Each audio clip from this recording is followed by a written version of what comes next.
আসসালামু আলাইকুম।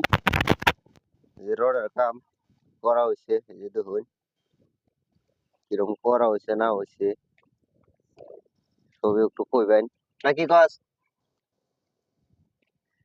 এই যে দেখুন রোড বান্ধা হয়েছে, বড় বড় লাগানো হয়েছে। এই যে কিরকম হইছে না হইছে ছবি কইবেন, কমেন্ট সমেন্ট করবেন। যারা কমেন্ট করেন নাই যে ডাই বিম দেওয়া হয়েছে, এই যে ডাই বিম ছবি কইবেন সে কিরকম হইছে। রোদের মধ্যে ভাই খুব কষ্ট করে বানছি, বান্দার বান্দার ভিডিওটা দেওয়া লাগবো। হইছে না নাই বান্দা ছবি কইবেন চাই যে অবশ্যই হয়েছে, হয়েছে না কে? এই দেখুন রং হয়েছে এটা মানে বেহায়া দল লোক সাড়ে লোকের রটটিরে দেখে বলবো ছবি কইবেন সে কমেন্টের মধ্যে।